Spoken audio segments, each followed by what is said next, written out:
Lúpus é uma doença inflamatória crônica idiopática, multissistêmica, e a gente vai encontrar uma variedade de manifestações clínicas e, ao mesmo tempo, uma hiperatividade do sistema imunológico. E eu vou explicar isso de um jeito bem fácil. Eu vou te dar também uma explicação muito importante de como o lúpus tem uma associação forte com oftalmologia. Meu nome é Gilson e eu sou oftalmo aqui em Belo Horizonte.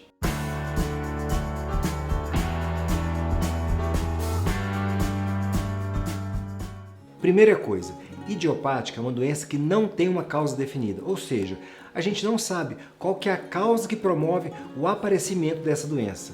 Isso aqui, por si só, já traz para a gente uma possibilidade de uma análise gigantesca, uma análise enorme. Como que uma doença aparece sem nenhuma causa aparente, ou pelo menos nenhuma causa evidente? E tem várias teorias, tem vários estudos, mas ainda não tem nada conclusivo, igual ao autismo. Teorias são muitas, algumas observações, algumas probabilidades, mas conclusivo mesmo a gente não tem. E quando eu falo a gente, eu quero dizer o ser humano, a ciência hoje, ela já chegou num nível de avanço enorme. E se a gente comparar o que era medicina, o que era ciência, a tecnologia há 200 anos atrás, por exemplo, olha, foi um avanço muito grande, mas por um outro lado, tem muita coisa ainda para ser desenvolvida, muita coisa para se aperfeiçoar, para melhorar mesmo.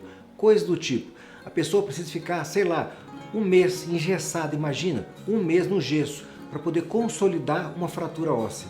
Outras coisas, por exemplo, uma fratura de coluna, a pessoa perde um movimento, podendo ficar paraplégico ou até mesmo tetraplégico. Olha, isso é um absurdo, isso não pode acontecer. Outros exemplos, doenças degenerativas cerebrais, demências, doenças degenerativas da retina, tem uma que chama DMRI, doença macular relacionada à idade. E tem situações que a pessoa fica praticamente cega. Então, tem muita coisa para ser descoberta. E por isso que algumas áreas da ciência são importantíssimas. Áreas de pesquisa, áreas de biotecnologia, computação, nanotecnologia. Então, no final do vídeo, eu quero fazer uma consideração muito importante sobre esse assunto. Uma consideração muito importante. Bom, mas agora voltando aqui um pouquinho. Uma doença multissistêmica, como o próprio nome já diz, ela afeta vários sistemas. E no caso do lúpus, lúpus eritematoso sistêmico, pode afetar articulações, pele, os olhos, cérebro, coração, pulmão, ou seja, pode afetar várias partes do corpo. E se eu esqueci de citar alguma coisa aqui, deixa nos comentários. Essa interação é muito importante. O que mais? Uma outra coisa importante é que entre 80% e 90% desses pacientes são mulheres, e mulheres na idade fértil, e com uma média de idade de 30 anos mais ou menos. Outra coisa importante é sobre a etiologia. Ainda não foi totalmente esclarecido, mas tem teorias genéticas, hormonais, virais e ambientais também. O problema aqui é que quando a gente fala uma etiologia ambiental, quer dizer algo externo causando uma doença. Isso pode ser uma infinidade de coisas, mas existem alguns estudos falando sobre a luz ultravioleta e também outros estudos sobre alguns medicamentos. Um fator extremamente importante sobre essa doença é a sua natureza autoimune. E eu vou falar um pouquinho mais sobre esse assunto no final do vídeo. Outro ponto importante também, o lúpus ele tem que ser acompanhado pelo reumatologista, isso é muito importante. É o reumato que vai ser a peça-chave disso tudo.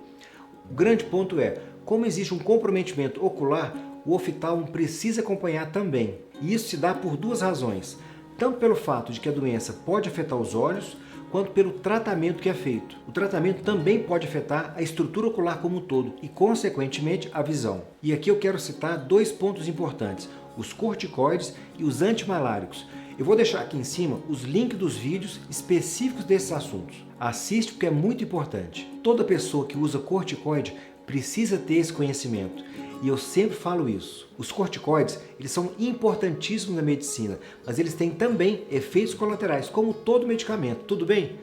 Bom, quais são os sintomas que a pessoa pode sentir no caso do lúpus? A pessoa pode ter uma sensação de baixa visão, coceira nos olhos, ardência ocular, dor de cabeça, dor nos olhos, ressecamento com aquela sensação de areia, como se fosse um olho seco, como se tivesse um corpo estranho nos olhos.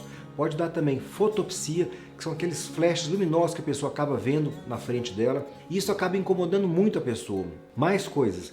Ceratopatia punctata epitelial, que é a complicação ocular mais comum do lúpus eritematoso sistêmico. E isso pode causar um incômodo muito grande na pessoa. E tudo isso está ligado ao olho seco. a gente tem testes para poder fazer o diagnóstico disso e também para poder acompanhar. A gente faz a avaliação do filme lacrimal através da fluoresceína, através do teste de Schimmer e através do teste de rosa bengala. Tudo isso para poder quantificar e analisar o quadro de olho seco. Agora, em relação à parte medicamentosa, de uma forma geral, a gente pode ter consequências, por exemplo, alterações no cristalino, causando a catarata, na retina, causando uma impregnação do medicamento e, com isso, podendo alterar muito a visão de cores da pessoa e também induzir uma perda no campo visual.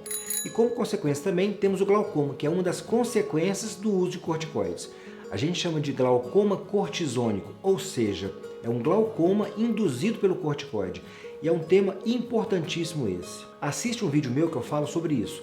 Quanto maior o tempo de uso, quanto maior a dose, maior a chance de induzir tanto a catarata quanto o glaucoma, que são dois efeitos colaterais muito importantes nesses casos. A pessoa, quando faz uso prolongado do corticoide, pode ter esses dois problemas.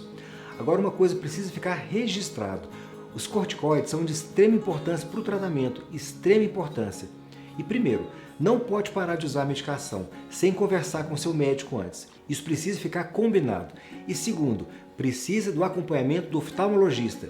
Ele é que vai avaliar a pressão intraocular, a córnea, o cristalino, a retina e todo o conjunto ocular, para poder manter a visão do paciente de uma forma perfeita. Se você guardar essa orientação, se você realmente seguir isso que eu acabei de falar, todo o trabalho que eu tenho feito nesses 2 anos já valeu a pena. Isso é importante. Bom, eu falei no começo do vídeo que nós chegamos num avanço tecnológico muito grande, num avanço da medicina importantíssimo, em pesquisa, descobertas, olha, um avanço muito, muito grande.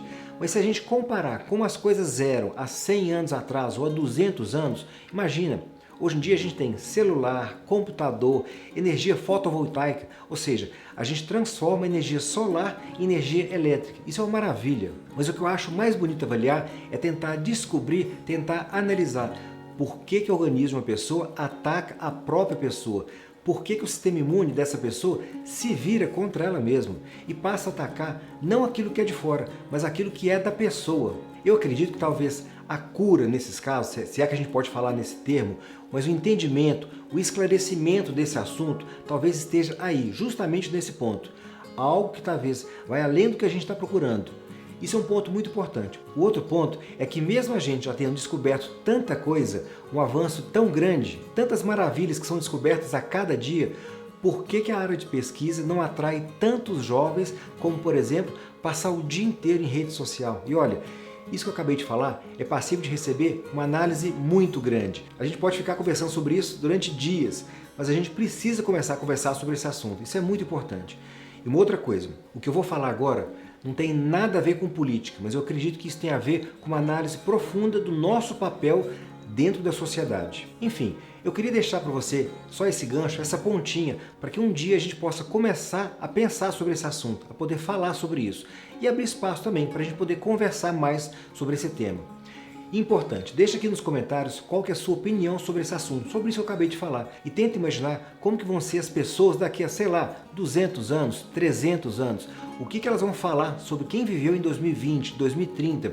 Elas vão falar assim, coisas do tipo, como é que eles viviam com doenças degenerativas e como é que eles viviam, com, por exemplo, com traumatismo de coluna, que deixa a pessoa sem movimentos. Isso é inadmissível. Como que algumas doenças deixavam as pessoas cegas sem nenhuma possibilidade de tratamento. Imagina, isso precisa analisar, a gente precisa pensar sobre isso.